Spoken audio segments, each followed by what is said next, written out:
নেপালের প্রধানমন্ত্রী কেপি শর্মা ওলি কিশোর বয়সে যোগ দেন কমিউনিস্ট রাজনীতিতে। 22 বছর বয়সে গ্রেফতার হয়ে কারাগারে কাটান 14 বছর। সেই অভিজ্ঞতাই যেন গড়ে দেয় তার রাজনৈতিক আদর্শ। মুক্তির পর দ্রুতই তিনি কমিউনিস্ট পার্টির শীর্ষে উঠে এসে অন্যতম প্রতিষ্ঠাতা নেতা হিসেবে আবির্ভূত হন। 1991 সালে প্রথমবারের মতো সংসদ সদস্য নির্বাচিত হন এবং পরে পররাষ্ট্রমন্ত্রী ও উপ-প্রধানমন্ত্রী হিসেবেও দায়িত্ব পালন করেন।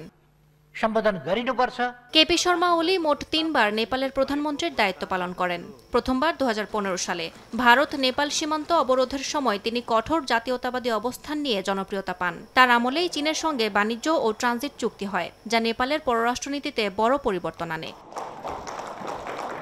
2018 সালে দ্বিতীয় মেয়াদে তিনি 2/3 আসনের সমর্থন নিয়ে ক্ষমতায় আসেন এবং সমৃদ্ধ নেপাল সুখী নেপালি স্লোগান দেন। তবে দ্রুতই সমালোচনায় পড়েন। ক্ষমতা নিজের হাতে কেন্দ্রীভূত করা, বিরোধীদের দমন এবং গুরুত্বপূর্ণ সংস্থাগুলো প্রধানমন্ত্রীর কার্যালয়ের অধীনে আনা নিয়ে। 2024 সালে আবার ক্ষমতায় ফিরলেও অর্থনীতি চাঙ্গা করতে ব্যর্থতা, রাজনৈতিক দ্বন্দ্ব এবং জনগণের ক্রমবর্ধমান অসন্তোষ তার জনপ্রিয়তাকে প্রশ্নবিদ্ধ করে তোলে।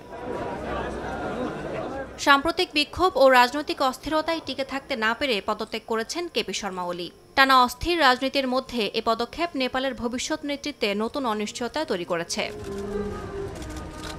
ইয়াসমিন অনন্যা, সময় সংবাদ।